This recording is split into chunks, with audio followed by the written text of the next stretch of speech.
So this movie was directed by Wes Craven, which is like pretty baller. I had totally forgotten.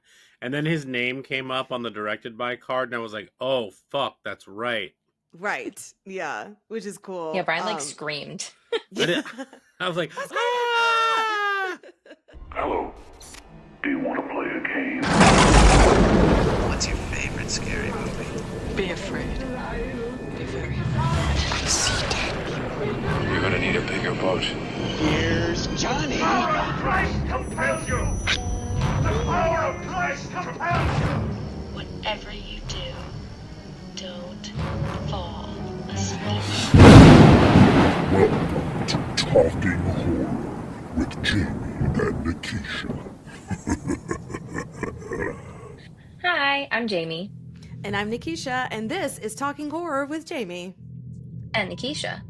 where we share our love for all things scary and talk horror through the lens of human behavior. Why are hearts coming out of your mouth? I made the heart and then it but I also was doing this, so it happened really fast. And podcast is not a visual medium. It's not.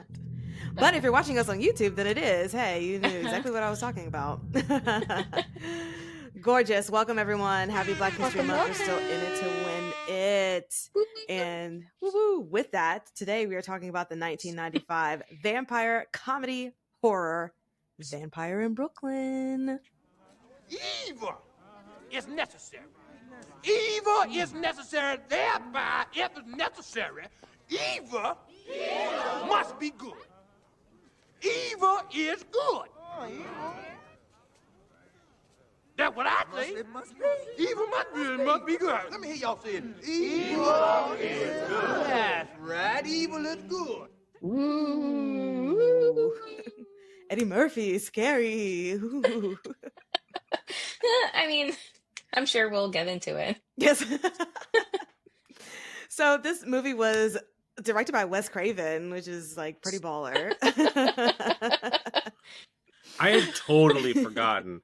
And then his name came up on the directed by card, and I was like, oh, fuck, that's right. Right. Yeah, which is cool. Yeah, Brian like screamed.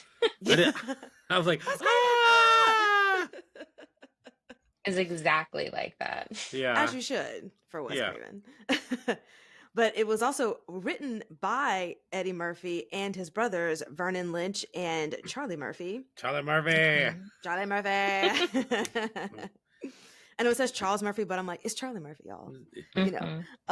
So it obviously stars Eddie Murphy doing what he does best, playing a plethora of roles, not just the lead vampire, which I'm sure we'll get into that. Yeah, we could also talk about the doing what he does best part of that.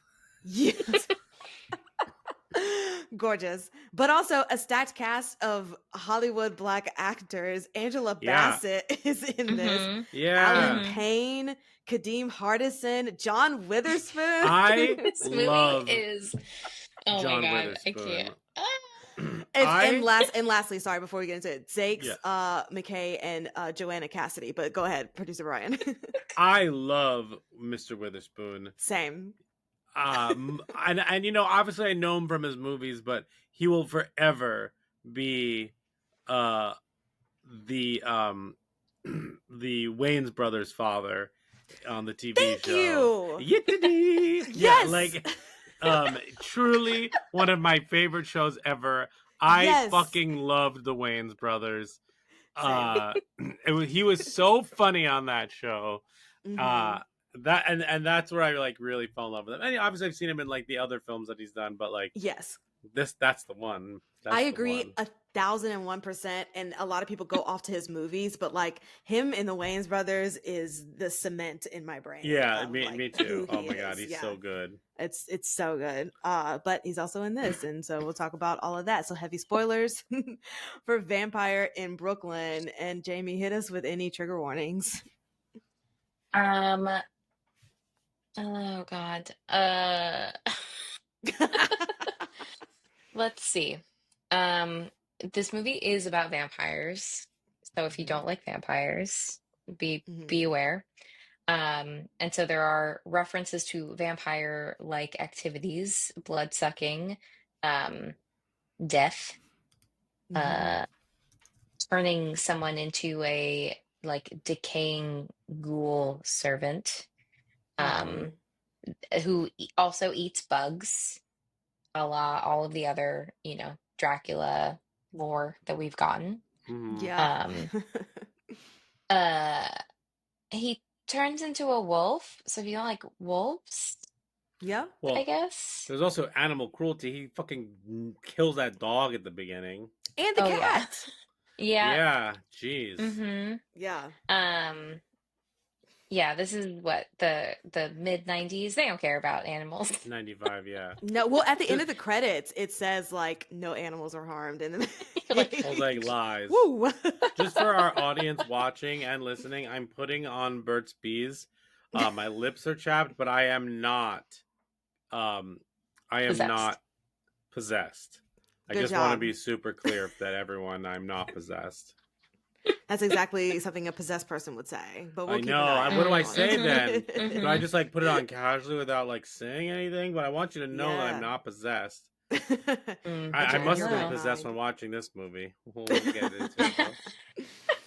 Gorgeous. Snakes. I mean, also there's a snake. Yeah, embodying. I forgot about that scene.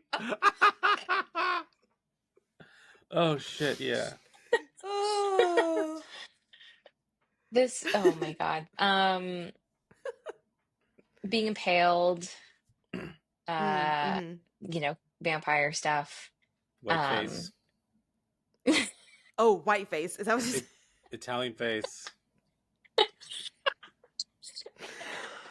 Oh, the 90s. Oh, Eddie Murphy. Also, just to put this in perspective for everyone, like 1995, this is right before Nutty Professor. And this was right after What's Love Got to Do with It? So like Angela Bassett like went from Tina Turner like this and then went into this. Sure. And then the next thing that Eddie Murphy did was Nutty Professor. So it's really interesting to see like where they were in their timeline of like careers. When he showed up, I think the first time he was another character in this was the preacher. Yes. I was like, oh no. So of note, so I just want to read this thing off quickly. So apparently Wes Craven, Eddie Murphy, and Charlie Murphy all had very different ideas about what this movie should be, which is obviously very clear. Mm-hmm. Wes Craven wanted this thing to be, he was making a horror comedy, but he wanted the comedy to come from the plot rather than Eddie Murphy's performance. Obviously, Eddie Murphy was excited to be a villain and liked Wes Craven's stuff. And he used his other characters to be funny, but he was being the villain when he was obviously the vampire. But Charlie Murphy just wanted this to be like a straight up comedy, like a straightforward horror comedy. So that plus that plus that equals the movie that we watched. I thought that was very interesting. That is interesting. Yeah. Like perspective of it, I can totally get them all wanting to do something like different. Yeah. Yeah. Gorgeous. Any more trigger warnings, Jamie, before we get into it? Bad makeup. Wig lines, clear wig lines. Clear. Lace wear, I see it right there. But let's before we get into it, producer Brian, please give us some words. Sure. Hi everybody. Hi YouTube. Producer Brian here. Follow us on all places. Not all places. Follow us at Talk Horror Pod on TikTok and Instagram. You could follow us on Blue Sky, but that's going to be a waste of your time because I haven't done anything there. But most of our stuff is on TikTok. We do some fun stuff there. We've had a nice little run over the past couple weeks. We're getting closer to 20K. We'd love for you to be there. And then do that. Find us on YouTube, Talk Horror Pod. We're doing some fun stuff there, here, there, and everywhere. And we got a really cool lineup over the next couple of weeks. So stay tuned. Woo woo. Gorgeous. Okay, have you guys watched anything this weekend? We all traveled, so Yeah, we didn't watch any. We caught up on Severance, but aside from that, nice. we didn't watch anything else. We watched this, and we were like, maybe I'm done with watching movies forever. You know, I'm screaming. Well, with that, producer Brian, we need a plot summary of this movie. So could you oh, please? Jesus man. What's the plot? A 2-minute Oh plot boy. summary. This is quite unfortunate for you. All right. So, Hopefully it's producer easy. Brian, putting 2 minutes on the clock for you to tell us everything you can remember about this film. Are you ready? No, but we'll do it. Okay. Great. Ready, steady, go. I'm already yawning. Oh. Okay, so Eddie Murphy plays a vampire who comes to Brooklyn to look for like a long lost child or love or something like that. Maybe both.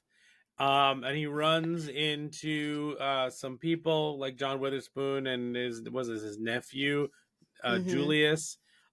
He turns Julius into he kills everyone on the ship, a la like the Demeter. And he gets to Brooklyn and he's hunting for this person, and he turns one of them into his familiar, or a ghoul in this one. And he rents the apartment from his uncle, and then and so he's in Brooklyn looking for this person. This person ends up being Angela Bassett, who's an NYPD cop, who doesn't know who her parents are. And a long story short, like her mom and like probably like did it with a vampire or something like that. And so Eddie Murphy's looking for like this long lost like half vampire woman. He's got to find her before the next full moon, so he can fully transform her. Something dumb like that. And then he saves her. Her roommate is like ended up seduced and killed by him, and he just keeps like trying to get closer and closer to her. And I fell asleep a little bit during the end of this movie, so I don't remember exactly how it ends. But I'm screaming. She's cured of her vampireisms, and she recovers the necklace. And she kisses her partner Justice, who's kind of like in it to win it with her. And then Julius, and he dies, but Julius finds his ring, that's right, and turns into a full vampire, and he drives away. And Eddie Murphy plays multiple characters in this movie. There's also a plot line about like the Italian mob that doesn't really need to be there. Oh yeah, because Max was looking for his vampire friend. Max had a vampire friend, and that was her mother. That was his father, and all that. So she's half. Anyway, that's a vampire in Brooklyn, sort of. And that's the plot. That was not a good one. That was great. Dead. Jamie literally saw me nodding off and was like, "If I have to sit through this shit, so do you." And so like making sure that I stayed awake for the end of it. You know what? Here's a fun little anecdote. I will fall asleep during movies during like action sequences or tropes. Like I fall asleep during parts of the movie that I already know what's going to happen. Like if there's a big action scene, like I will doze off because like there's no plot. Like it's just like action scenes are cool to watch. Or like at the end of the movie, like I know he's going to be defeated. I don't really care how at that point. Like I find myself dozing off more in those moments than the interesting like character conversations that happen. I just think that's when my brain is just like, because when my brain gets ahead of the movie, I get bored. Yeah, that's what happens. And I'm a sleepy boy in general, but like, yes, yeah. So that happens a lot during like when we're watching, even in the movie theater, like when we're watching a Marvel movie or something like that. Like I'll start to doze off during the action sequences because like Sure, are they cool on the big screen? Absolutely. But like, I know at the end, if it's in the middle of the movie, the good guy's gonna lose and he has to like come back from it. At the end of the movie, like he's gonna win. That's fine. I'll watch it on Disney Plus in a couple months, like that kind of thing. Anyway, but that totally makes sense when you're ahead of the movie. Just it's kidding. like you're not getting any new plot information. Yeah, totally, exactly. No need to. That's what I'm like. My body's like, you can take a little rest. It's okay, buddy. There you go. Yeah. Great. Well, let's get into it with our first segment, Trick or a Treat. Trick. Treat. So I feel like I know. What? How can you tell? Jamie, tell me. This movie is bad. I don't like it. Producer Brian. This was a trick because Eddie Murphy can go 50-50. Wes Craven usually goes in the like positive column. So I was tricked. Okay. I'm not going to lie to you. I thought it was a treat because sure, that's okay. Like my expectations for this were literally 6 feet under. Yeah, that's fair. When I watched it, I was like, oh, this really isn't as bad as I thought like it was going to be. So that's what made it a treat for me. I think also coupled with all of the people that I love and adore. Sure, totally. Like in this, like Kadeem Hardison, A Different World. Oh, Dwayne I mean, Wayne, like when he popped up on screen, when Dwayne popped out on screen, I was like, Dwayne. What else has he done? Like because he was so popular in the 90s. Like he was like it was like him. If we're talking about like sitcom, especially black sitcom actors, it was like him, Urkel. Yes. Like it was, you know what I mean? Like it was just them everywhere. two against the world. Yeah. Mr. Cooper. Oh, I loved hanging with Mr. Cooper. Me too. I loved hanging with Mr. Cooper and the Wayans brothers. A lot of those were like late 90s, early 2000s. Anyway, that's besides the point. Yes. Yeah, totally. Great. Well, let's get into it with likes and gripes. Who would like? And now our likes and gripes. You liked it. You go first. I did. Okay, great. Let me tell you why. Yes, please. The first thing I have on here is what I already said. Like, Black Hollywood elite is in this movie. And I love that I didn't have to think so hard on this because it was all of this, the regular vampire tropes coming in on a boat, getting a ghoul or whatever. And I was gonna say goons because I've been watching Harley Quinn and they call all of their sidekicks goons. Oh yeah. Okay. That's just like goo because he kind of becomes very goo like. He does. But you know what? I did not mind all his body parts. Losing all of his body parts. And what was so stupid funny to me was John Witherspoon just being like, yeah, okay. Like you lost another limb and not doing anything like his hand of it. fell off cleaning the limo. Like there were some funny bits, and this movie wasn't all bad. Like there were funny bits in it for sure. There were funny bits, and I feel like the first couple of notes I have were just like John Witherspoon quotes, like "Oh, motherfucker," like just stupid.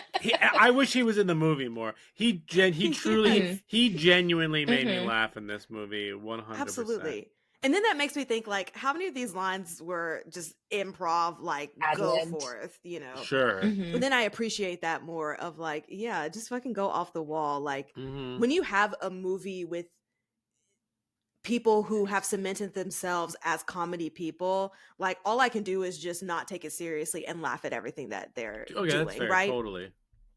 Especially even though I feel like Eddie Murphy, I could believe him as like a serious villain to this capacity, not like a Marvel supervillain, but within this capacity of this comedy horror movie, like great. I actually think Eddie Murphy was really good in this movie. When I checked out of this movie was fun bad for a while. Yeah. I checked out of this movie when he was playing somebody else. Oh, fair. That's when I was like, oh, it's just this same old shtick. And like, even though this is like one of the first times he actually did that shtick in a movie, I'm not saying this was the first time, but like, then I was like, oh, it's just one of these where he's gonna like, and I that kind of like, if they had kept, if someone else played that preacher and he took over, I don't know. Mm-hmm. That would have been more interesting to me. I was not in the mood for the not funny Eddie Murphy shtick. I feel that. And to your point too, because I believed him so much in the role of just playing the vampire. It's like, yeah, what was the point of you playing all of the other characters, like truly for no reason? Maybe you can make a justification for the preacher because he becomes the preacher, but the Italian guy, well, I guess he becomes the Italian guy too. No. Yes, he does. But either way, it's just like there's no need for it. Just have somebody else do it, and you stay in your lane and like totally keep the tone. Like there was no need to do that. But we just know him for it, and like honestly, I feel like that's not even one of the worst ones that he did. I mean, like, have you seen Norbit? Like, that's pretty. Oh, I totally agree. But You know what I mean? I think watching this after having seen a lot of those and just being over it, like, did not help being like, oh, it's just another one of these things. Like, I thought we were like actually trying to do something here. Because I was enjoying it I was enjoying it from like a silly, like what is happening point of view. We were laughing along with it, both the movie and meta laughing at the movie. And then that moment when the preacher was there and I saw his eyes behind that bad makeup, I was just like, oh, this is what this movie is, and that's disappointing to me. I live for the bad makeup. And then, like, because it was so stupid, why did they, towards the end, make him and Angela Bassett look like fucking werewolf vampires? Oh my god, that makeup I love. That was stupid. But oh man. Stupid. Oh my god. I was just like, that's okay. Why? But fine. All right. But yeah, I think I just was laughing along at everything. I loved Kadeem as the familiar. I thought that he was hilarious and fit within, the comedy tone of everything. Yeah. And Angela Bassett, I mean, she's like just fucking gorgeous, and I can watch her do anything. What was funny to me, because this was right after What's Love Got to Do with It, there was this scene where she was like running through the cars, and that was like a similar scene to what happened in What's Love Got to Do with It. So I'm like, I wonder if that was a planned intentional thing. That random roommate though that was living with Angela Bassett, I'm like, what is this? And what is the storyline? Girl, and why are you coming on so strong? This is that's so what uncomfortable. Jamie said. She was like, so uncomfortable. What are you doing? It's like, why are you throwing yourself at this man who like clearly does not care about you? You just met him. So thirsty. It's so intense. It was like, it was so wild. But then even weird, like, so all of the people that she was around, I was like, man, she's so like horn doggery for like every individual in her vicinity. It was just like so absurd. It was. And in that moment was just kind of like, wait, what are we doing here? Like that really felt even more left field than anything else. Right, because then you're like hearing them having sex, and it's like, it was like cartoonish. Very much so. It's like, what are we doing now? And it was that was a wild thing. Didn't need that. But yeah, I just had a good time. I'm looking at just some of the quotes, and most of them are John Witherspoon. When he was talking about flip flop, like, have you ever seen The Wolfman to the 25th degree? Oh yeah. I mean, it was just I in hindsight, I was thoroughly delighted by a lot of this movie in like that bad mid-90s way, but like I kind of like I couldn't get over the hump. Those like carnival games where you have to like push the bowling ball and you have to push it just at the right speed and effort for it to like not come back over the hump at you. Yeah. Like I feel like I like was really struggling I was getting to that hump, but then like I just couldn't, something just didn't click with me to complete it. And I think it was the Eddie Murphy humor in the back half of the movie that just like some people could ride those tracks that way. I just had a hard time doing that. Yeah. No, I feel that. I guess just because that's like what he does, I didn't think anything of it. But I could totally understand how it wasn't necessary Yeah. to move the plot forward in any way. But yeah, I dug it. I had a good time. Like, I saw bits and pieces of this when I was younger because of course it used to like come on BET sometimes. So this was my first time actually like watching it all the way through. And again, since my expectations were so low, I think I just had like a really good time because I thought that it really was going to be like super trash. Sure. But I had fun. I laughed at everybody. I thought that for the most part, everyone was on the same page as far as like tone when you're talking about like the dynamic between Eddie Murphy and Kadeem and John. I also liked and appreciated the variety of blackness that was in the movie. Sure. Like having Angela Bassett being like a cop and her and Alan Payne, and but then like have Kadeem like they're in a not so great spot of Brooklyn and there's like another side of that, you know. So I just like appreciated kind of like a little more of that. And I liked that Kadeem Julius becomes a random ass vampire at the end. There is a vampire in Brooklyn too. I don't know if that's there is? Kadeem. There is, yes. I don't know who it follows, but wild. There is just a second conceptually in my brain. that there is a sequel. Yeah, I didn't realize that. Yeah. So I'm trying to look up what I remember seeing like Vampire Brooklyn 2, like what the hell? But I don't know who it follows. But yeah, that's all I have to say about it. It says it's currently in development. Wait, what? It says Vampire Brooklyn 2 is a movie that's currently in development and wait, what? What? Screaming. Wait a minute. Is this Michael B. Jordan? No. This is the other movie that he's in that's coming out. But that's not Sinners? Vampire in Brooklyn 2. Yeah. Right. That is but not why is Vampire it saying in Brooklyn 2. Why is that what's if coming Sinners up? ends up being a serious prequel to this movie, I'll die. Oh, I mean, yeah. That's insane. But I see what you're saying, but that's like the AI like first response, I'm right? trying to get the AI to go away. Same. Because it's very annoying. Yes. But anyway, I'm good with that. Brian or Jamie, would you like to go? Jamie, you can go. Sure. I did not really like this movie. Despite it's always interesting when you have such high caliber actors in a film that like just doesn't hit the mark of like the quality of the people in the movie. And I think it goes back to what Brian said in the beginning of like this movie has like a very weird tone problem.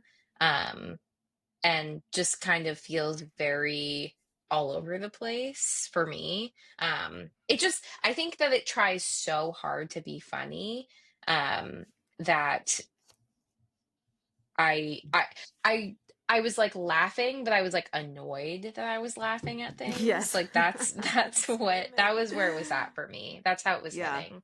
And yeah, there was just like lines that I was like groaning at and things that just felt like so over the top that I'm like, what? My one note is just like the strategy, like his strategy to get her to fall for him. Like what was it? Because at one point it was like ruin her life, and then it was like charm her, and then it was like kind of both, and then it was be other people to like convince her to do all of it. Like, but I'm just like, what is happening? This is like very confusing to me. There's just so much that took place in this movie. But yeah, once the pastor, I was like, oh, uh-oh. But then the Guido part was like, oh, this is like a fully oh no moment. Yes. What is happening? And yeah, I just was like, I was frustrated every time like Angela Bassett was like kind of being duped by him, because I was like, no, she's like smart. Like, why? Right.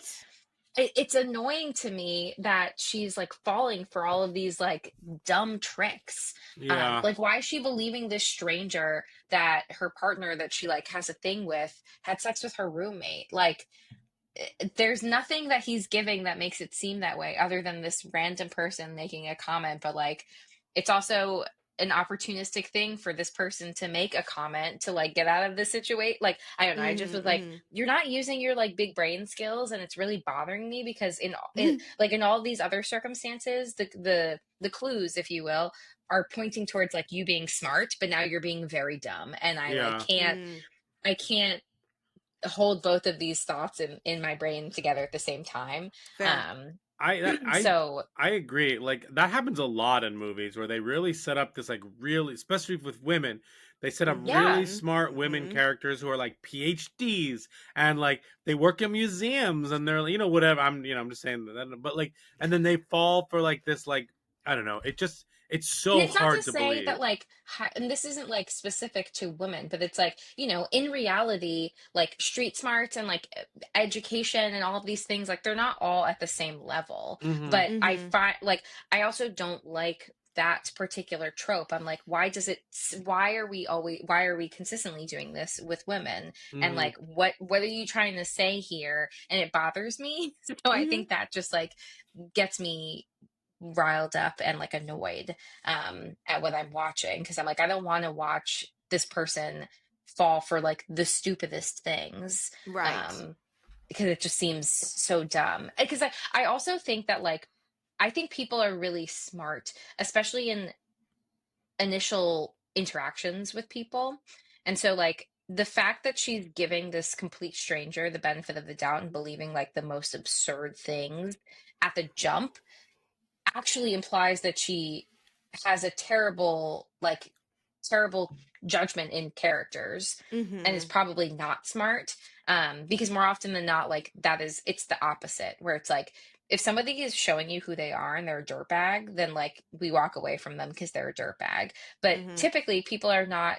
I mean, some people are being dirtbags right up front, but like, if somebody is trying to, you know, create some kind of relationship dynamic with you, they are not being a dirtbag up front, and we believe them for how they're presenting themselves. And then over time, when their true self is revealed, then it's a lot harder to walk away from those relationships, because we've already had like evidence of them not being a dirtbag. So I'm like, why are you giving this person any attention? Because he's being a weirdo, and this doesn't make sense. So anyway, that it just feels like counter to like reality, which made it a lot. And not that I should really be holding this movie up against reality, but like, I don't know, that's just where my brain goes. So makes for a less pleasant experience. I also, the ghoul thing was really distracting, because I guess like, I was like, oh, it's interesting that they're like picking and choosing which pieces of vampire lore they've decided to pull into this movie. Yeah. But then they like kind of did some original things, but I was like, what? This doesn't make sense. And nobody is bothered by this. And that's unusual. Like, it's like, I know Brooklyn is like shady, but not that shady to where you're ignoring this person like falling apart and walking around. Yeah, I mean, I lived in Brooklyn for 8 years. If someone's hand fell off in front of me, I would freak out. I would be really, really concerned. Oh God, yes. So I don't know. I was just like, because then he ate the bug, and I was like, oh, that makes sense. And then his hand fell off, and I was like, that does. Oh, and then they squished the eye. Oh yeah, gross. Ooh. Very gross. Ugh. Yes. And then he turned into a vampire at the end, and I was like, and that makes the least amount of sense. It does, but I loved it. I'm like, this is chaotic, and I am so here for it. Yeah, you know, yes, this movie like is chaos. very chaotic. But I just think the chaotic needle pushed me away as opposed to pulling me in. Sure. I agree with Brian. Sometimes I do like the chaos, but for this, it just really, it didn't work for me. I love that. I'm obsessed. So gorgeous. Yep. Producer Brian. I mean, the when the Eddie Murphy funny humor was infused into it, I went into this under the impression that this was a Wes Craven movie that would have balanced horror and comedy really well with Eddie Murphy. Even if it was dumb and bad, like I would have found something like to like about it, and I did find a lot of things that I liked about it. But like I said before, and I'll just say it one more time, like once the Eddie Murphy playing multiple people shtick popped in, I was like, oh, this is no longer a movie that I'm interested in. Like and that just kind of, even if Angela Bassett was fantastic, and even if like some of the performances are really fun and some of the comedy is good, and I just really that put that second half of the movie, that's when it became a trick, and then I was like, okay, I'm done here. Yeah. There was something that Jamie pointed out originally that didn't come true, but I would have really liked is the first like couple of victims were white people. So we were just like, wouldn't this movie have been fascinating if only white people died? Like not like not bring attention to it. Just like if you pay attention, you would see that. But then once he killed the roommate, that was it. It's like, nope, that's not what they're saying. Okay, cool. Yeah. All I wrote was the whole sermon scene. I don't. Oh my God. Oh God, yeah, that was like pretty. I don't know. I found that really unwatchable. Like that scene. Yeah. I was just like, it just felt really cringy and weird, and like made me uncomfortable. Well, yeah. Talk about like not realistic things. Well, yes and no, because I wrote in my notes like sometimes preachers will say the most obscene shit, and people will be like, "Yeah, cool, we're here for it." But how this scene was going, it's like I can't believe that anybody would stay and continue to listen to him, and they're continuing to listen to him. And say this, okay. And because they didn't even like, and if that's the case, I don't think they did a good enough job of sprinkling in the vampire magic to like see him like convincing people to do all that. Vampire magic. Hashtag vampire. And then I saw the wig lines. So I can't get over the wig lines because it wasn't like you could see a wig. Like this was like a stage production where you're just like looking at the person standing next to you and you can see their full. Like, It was not good. But yeah, that's all I really had. I talked enough about like during everyone else's turns, but like, yeah, this just like it wasn't for me. I also don't have nostalgia for Eddie Murphy movies or Eddie Murphy comedy. I don't have nostalgia for this movie. And honestly, I don't have a lot of nostalgia for a lot of the black actors that were in this that like probably fed, as you mentioned, a lot of your like and interest and investment in this movie. As outside of like John Witherspoon and Dwayne, like I don't know, it didn't like. It didn't grab me like like an urban legend or something like that, where like fair, yeah. But I that also could be like a we grew up watching different things type of situation. Because I will say I did grow up on Eddie Murphy comedy. Like I really didn't. Yeah. Like there's so like Eddie Murphy comedy is something that like except for his clips from SNL. Like I just like never got into the Eddie Murphy movies of the 80s, like 48 Hours or Beverly Hills Cop. Like that stuff is just not stuff that I watched, nor do I have any nostalgia for that. So this one didn't do it for me in that way because I'm just like, the only but you one go by Nutty. I literally was about to say that, Jamie. My God, that's so funny. Yes, I'm very confused. My brain hurts. When you said, and a couple years later he did Nutty Professor, I was like, that's not how you say it. In my head. I have to like Do you stop. like the Nutty Professor movies? Yeah, I do. That's the one I actually liked. Okay. Because I think he's genuinely funny as the family. Yeah. The Hercules stuff, like I just think that's really funny. I also think that the makeup is better in that. Sure. significantly. Yeah, yeah. Like costuming. Yeah. Yeah, I like the Clump family. I think they're delightful. Good old Clumps. I have never seen Nutty Professor to the Clumps. There's no need. Okay, good to know. Yeah. Is Janet Jackson in the first one? Janet Jackson's in the second one. No need. Who's in the first one? Jada Pinkett. It is Jada Pinkett in the first one. Okay. Uh-huh. Yeah, I just don't have nostalgia for the Eddie Murphy like comedy stuff, and so Wait, Nutty Professor won Best Makeup at the Academy Awards. So did Norbit. Oh, because you know why? I think they just have like a weird like thing with fat people.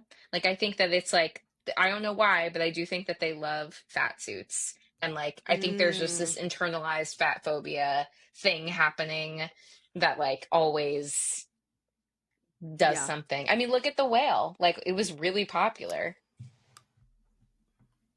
That's true. They love it. They love a transformation. Specifically that one. Yeah, I think that is and like something they love that they really... one. They love women uglying themselves in lead roles. God. They love like what else do they love? Substance better win for makeup. Are they nominated for makeup? Yeah, makeup and hair. I think they're gonna win that. Yeah. I think that'll be one of the wins that they accrue. But anyway, yeah, that I just have no nostalgia for a lot of these things. So as the person who's seen a lot of Wes Craven movies, I was hoping that it would lean more into like his ability to balance the horror and the comedy, and not even horror per se, but like just like creepy, deepy stuff. Well, yeah, especially when you think of like going down the rabbit hole of like all of the sequels of Wes Craven movies, like that lean more towards the comedy. Right aspect. Like I totally get it, but he didn't have any writing in it, so like right that also makes it. That definitely an interesting one. Yeah, for sure. Any last thoughts on this? No, not really. All the talk about the makeup though made me think of Shallow Hal, and I'm like, how the hell did that movie ever get made? Man. Oh, there are a lot of those. Like, how did this? Like, how this could? Yeah. Yeah. Wild and crazy kids. But okay, let's move on to our next segment. Brains.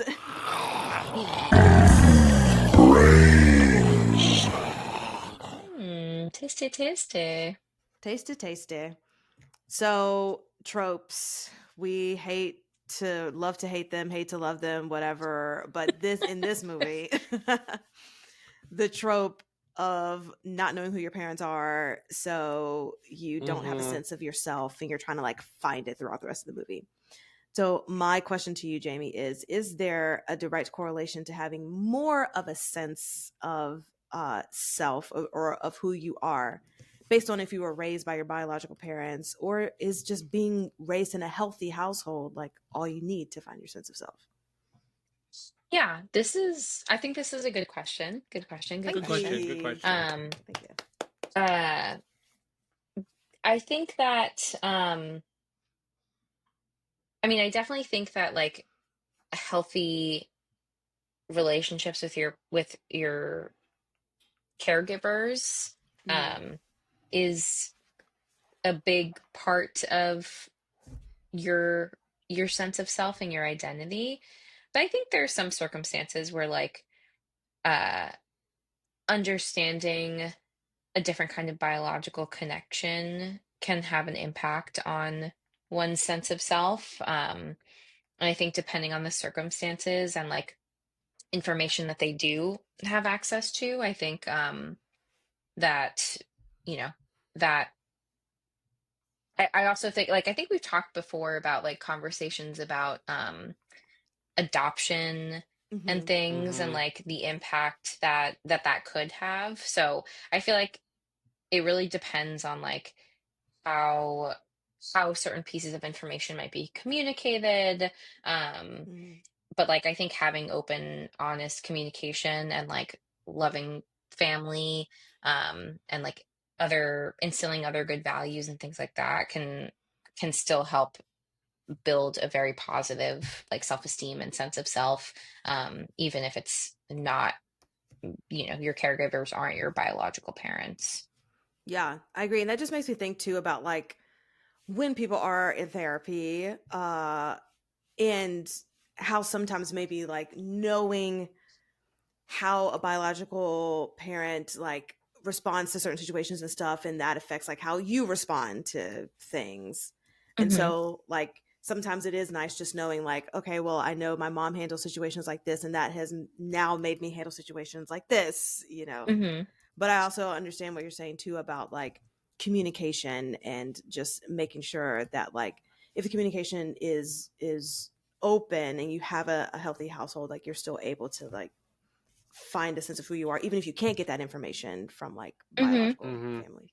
Yeah. And I don't think there's like an exact like experience that that everyone has universally, if they're raised by, folks other than their bio parents. So I think that it varies based on like, so some anecdotes are like people feeling like they really need that information or that connection, whether they create their own connections of like other, like, becoming a parent then creates a new biological connection to family in a way that like not having been raised by your bio parents, you might now feel like I'm able to create that relationship myself and like now instill that within my own child. So that's just like one example. But yeah, I think it can be I think it has the potential to be really challenging. And so also like, exploring that and talking about that both with caregivers and also potentially with a therapist, because it can, I'm sure, feel like really confusing and like really uncertain in terms of like who you are, if you maybe don't have that information. Yeah, absolutely. Agree. Great.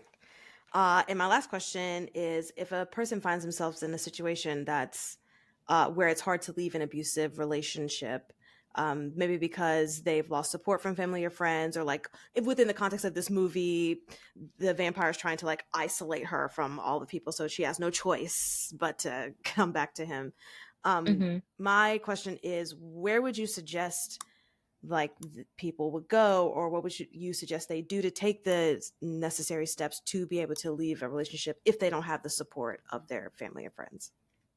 Yeah. I mean, I definitely think it depends on like the circumstances. If there's like immediate risk of harm or death or something like that, like trying to leave as soon as possible. And like there are different resources available. If you're experiencing intimate partner violence, there's like drop-in centers, there's shelters, going to if you're looking via like a criminal justice route, depending on where you're located. Some places have like special centers that have resources that are specific to intimate partner violence, where it's like kind of like a holistic space where they can help you connect with like housing and like financial counselors. If you're experiencing financial abuse, they have therapy for free or low cost, like other financial resources. So there's a lot of different things available, that like might be location based. Also like support groups, like hotlines. A lot of websites, if you're searching for assistance, have like emergency escape buttons on them. So if you are like searching for information and you're concerned that like somebody might approach or see that you don't want them to, like they have like a button that you press and it'll like take you to a different page, just to keep you safe. So that's awesome. I didn't know that. Yeah, there's a lot of resources, but also recognizing that like it is really hard to leave, and even like what you alluded Yes. to, Nikisha, that like, you know, sometimes you have to leave several times before you're able to like leave a partner for good. Again, for a variety of reasons, like they might isolate you, they might like financially isolate you, so you have to rely on them for finances, especially if like you haven't worked for a period of time, or they just control all of the finances.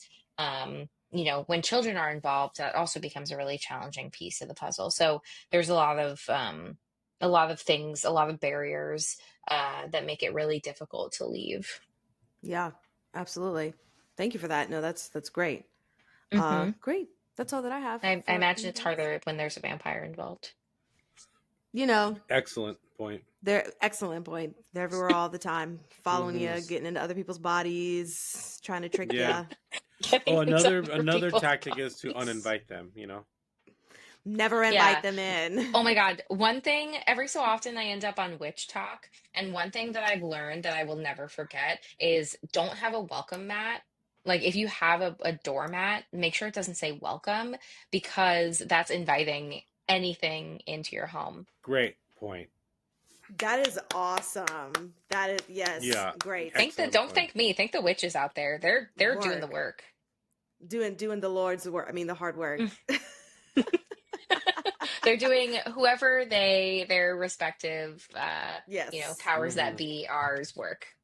Listen, they're keeping the demons out, okay, and that's what counts. Or inviting them in, depending on the context. You know, who knows? Right. So it's one of you, like, someone needs a little visit from a demon.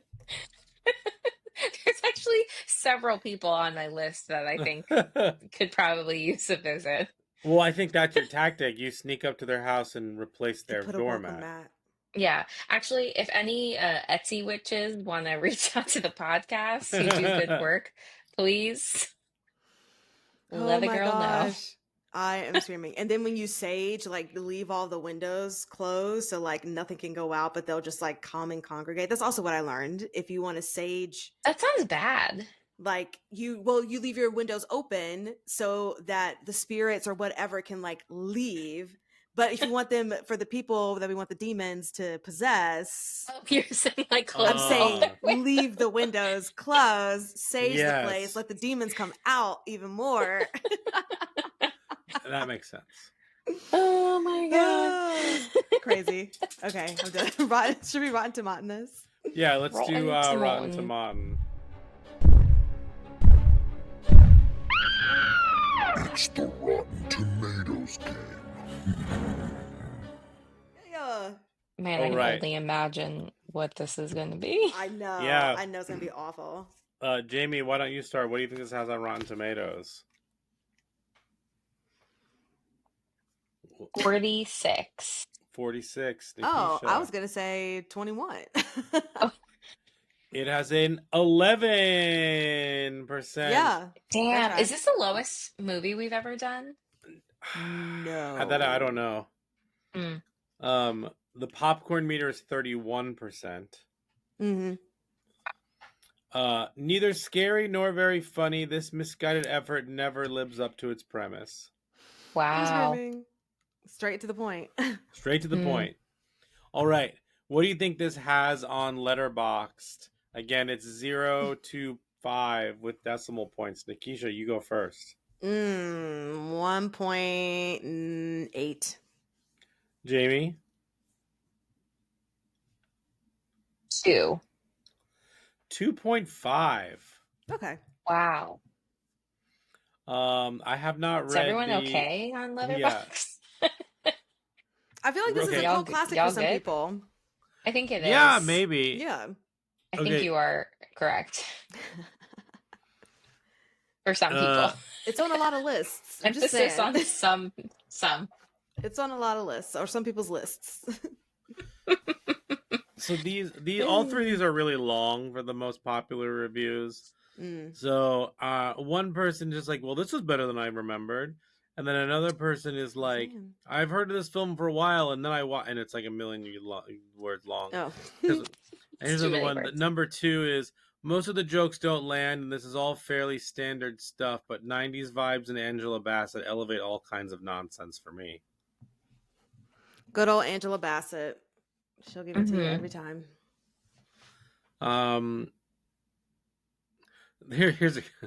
If I see another movie where a vampire doesn't get the girl, I'll snap. Have you watched Twilight? Yeah. Okay, cool. Should we do the 4 S's? Yes. Yes. All right. Skull, scare, shakes, and suggestions. The Talking Horrors 4 S's. The 4 S's are skulls, scares, shakes, and suggestions. We're gonna rate this 1 through 10. Skulls, how well does handle human behavior and mental health. Scares, how scary was it? Shakes, can you shake it off as a one and done? And then we'll give some suggestions. Jamie, why don't you go first? For skulls, I gave this a 2 because people were blinking and screaming, breathing, and that's about all that's realistic and human in this movie for me. For scares, I gave this a 0, maybe a 1 because of how bad some of the makeup is. And for shakes, I'm also giving this a 1 because I just barely remember that I just saw this movie. But that's all. That's all she wrote. Yeah. All right, Nikisha. I'm gonna give it a 5 for skulls for Angela Bassett's sake. Even though she was being like a little silly dilly, but she was trying to be smart. I'm gonna give it that. 1 for scares, and for the nostalgia of it all, I'm gonna give it a 6. Sure. I'm giving it a 3 for that. I'm giving it a 1 for scares, and my shakes is I'm gonna give it. I'll probably give it like. I'll give it a 2 or a 3. I'll give it a 3. Gorgeous. I would have given it. Yeah, I'll. That's rest what I'll in do. peace. Yeah. Any suggestions from you two? I literally wrote anything else. I threw a movie in there that I haven't watched, but it was on a list with this movie and with Sweetheart. It's called Black Box. It's on Prime. Okay. But it's starring a black man. It's very Black Mirror-esque about like him losing his memory in an accident, and he goes under these like tests and trials to like get his memory back and stuff. But it's called Black Box. It's cool. on Prime. Yeah, I mean, I'll just give maybe some other vampire comedies like Dracula Dead and Loving It, like Renfield. Renfield. Yeah, I'll go with those. Sounds good. Well, that wraps up our episode of Vampire in Brooklyn. You can follow us on the socials, Instagram, TikTok, Blue Sky, at Talk Horror Pod. And producer Brian, where can they listen to us? You can listen to us wherever, literally wherever you get podcasts. Like Spotify, like Apple Podcasts. Rate and review us there. 5 stars, please. And thank you. Thank you. Sorry, I was too busy throwing up. You were at the club. I'm in the club. How should we end this? What does he say? Ahoy, motherfucker? He does. Yes. Ahoy, motherfucker. Oh, a fun time. Thanks for listening, guys. Bye. Bye.